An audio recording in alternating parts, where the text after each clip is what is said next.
Now that you know how you will be tested, it's time to explore what you will be actually tested on. Welcome back to this series. This is where the real physics journey begins.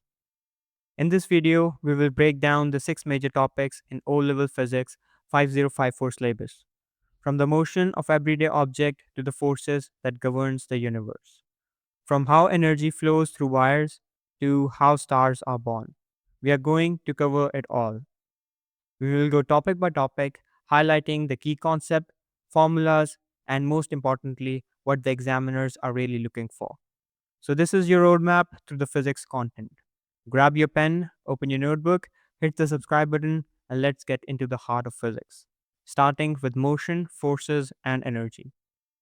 Alright, everyone, let's kick things off with the foundation of physics: motion, forces, and energy. This is where the real physics story begins.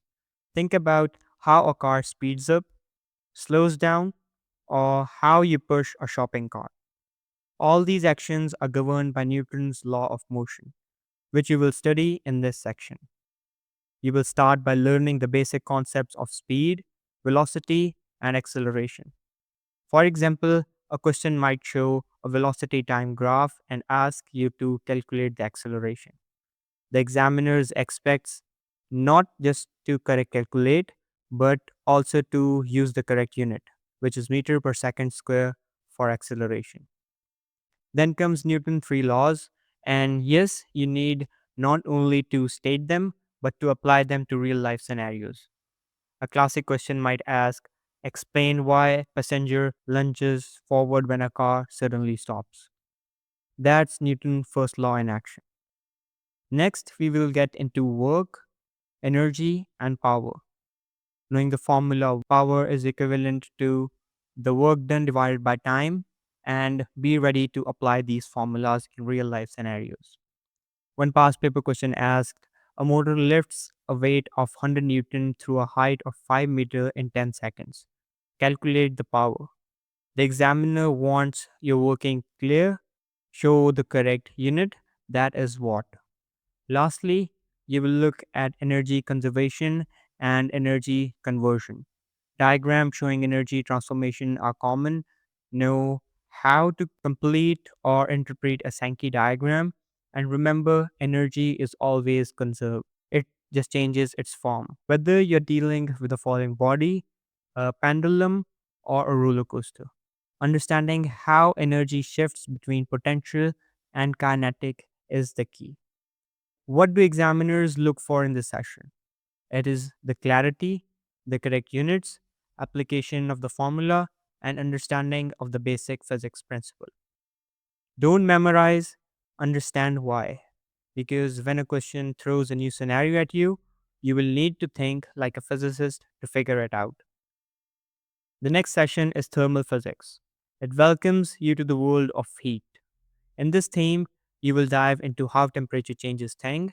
One key point is that heat and temperature are not the same. Temperature is the measure of how hot something is, while heat is the energy it transits. You will learn how heat travels through conduction, convection, and radiation. Here's a classic question: explain why a metal spoon gets hotter quickly in hot tea. The examiner wants you to say it's a good conductor and describe particle vibration transfer. Then comes the expansion. Solid, liquid, and gases all expands on heating, but they expand differently. One past paper question asked, describe an experiment to show thermal expansion of a metal rod.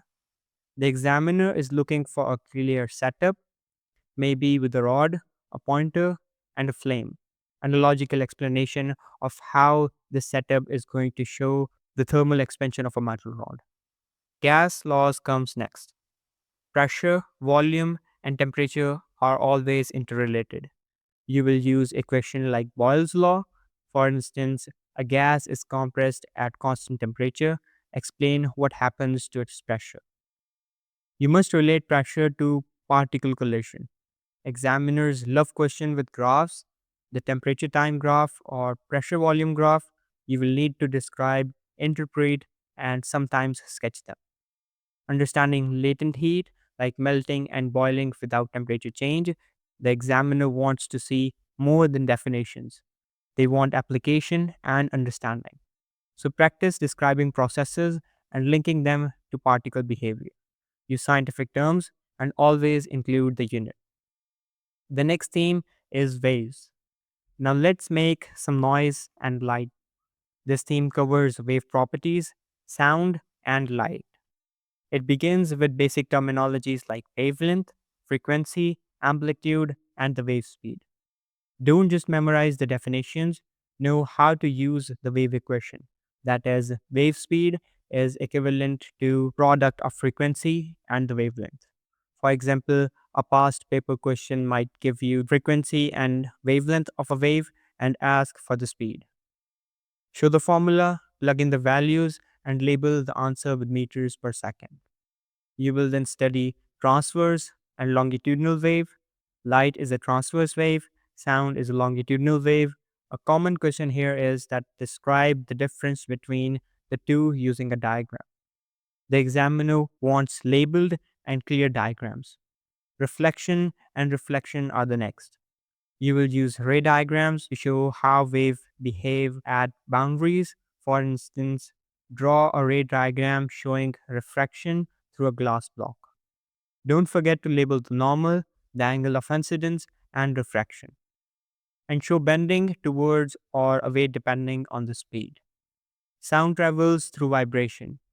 You may be asked to explain why sound travels faster in solid than gases. It's about particle proximity. Always know how microphones and oscilloscopes work. One question gave a waveform and asked for the amplitude and the frequency. Practice reading wave graphs. Examiners expect precise terminology, correct ray diagrams, and explanation of wave behavior in various media. Use rulers for diagram and keep answer neat. The next theme is electricity and magnetism. Most candidates confuse here, but frankly, it's all because of their ineffectiveness through practicality. In this theme comes the real spark, the real fun. This theme bends theory with real life application. It starts with electric circuit, series and parallel, and Ohm's law. Expect to calculate current, voltage, and resistance. For instance, a question might show a circuit with two resistors and ask, calculate the total resistance. You will learn about current flow and how to use ammeters and voltmeters. Exam question may ask, explain why the ammeter is placed in series. The examiner expects functional understanding, not just the rote answers. Magnetism and electromagnetism are next, which is a very beautiful concept, like how just moving a magnet produces electricity. You will explore from bar magnets to solenoids. You will explore magnetic field and induced current. Flaman's left hand rule is crucial here. For example, a past paper question asked a conductor moves through a magnetic field. State the direction of the force. You must apply the rule correctly and show your understanding. Transformers, electromagnetic induction, and application like circuit breakers are also tested in this theme. You will be expected to draw magnetic field lines and explain how magnetic forces act. Question often involves label diagrams. Examiners look for your accuracy, use of correct symbols, clear explanation, and understanding of the cause effect. Avoid vague terms like electricity goes around. Instead, say electrons move due to the potential difference. The next theme is nuclear physics. Now we go to the subatomic level. In this theme, you explore atom, isotope, and radioactive decay. You will study alpha, beta, and gamma radiations. Each has different property, uses, and of course, its danger too. For example, alpha is stopped by paper, beta by aluminium, and gamma by lead.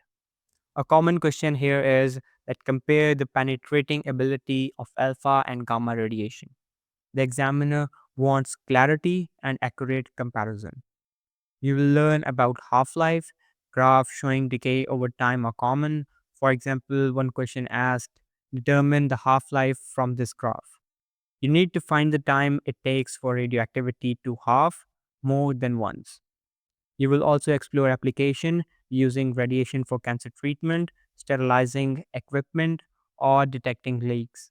Exam question often ask, state one use of gamma radiation and explain why it is suitable. Nuclear equation comes up too. For instance, write a nuclear equation for beta decay of carbon 14. The examiner expects proper notation and balance atomic number and the atomic mass. Examiner looks for scientific vocabulary, balanced equation, correct unit, and understanding of both benefit and risk. Safety is the key here, like shielding, exposure distance, and time exposure are frequently discussed points. Lastly, it's space physics. In this theme, we are launched into the space. This section connects physics with the cosmos. You will start with gravity and planetary motion. A common question here is explain why the moon orbits the Earth. The answer must refer to gravitational force acting as centripetal force. You will study satellites, orbits, and how forces affect the motion. For example, compare the geostationary and polar orbits, know their uses and features. The examiner looks for understanding of altitude, period, and coverage. You will explore the solar system, phases of moon, and light year. Question often involves interpreting diagram or explaining phenomena like ellipses. Also, this theme includes stellar evolution, how stars are born, live, and die. One exam question asked, describe the life cycle of a star like the sun. You must sequence it from nebula to the white dwarf. Expect questions that ask for application based on gravitational interaction, orbital speed, or the redshift. Diagrams help and scientific reason is essential. Examiners want logic flow, accurate diagrams, and conceptual clarity. Always use terms like gravitational attraction, centripetal force, and orbital velocity. This section is a great way to show the big picture of thinking, so be detailed but precise. And that brings up to the end of our crash tour through the six major topics of O levels physics 5054. Each theme builds your understanding of how physical world works, from the forces that move object to the wave that carry sound and light, all the way to the stars in the universe. But knowing what to study is one half of the story. To truly succeed, you need to understand how your knowledge is accessed, because not all questions are created equal. Some test memory, other test application, and some are designed to see if you can think like a scientist. In the next video, we will decode the assessment objectives AO1, AO2, and AO3. What they mean, how they are distributed across the paper, and what you need to focus on to master each one. So stay tuned, subscribe if you haven't already, and I will see you in the next session where we break it all down.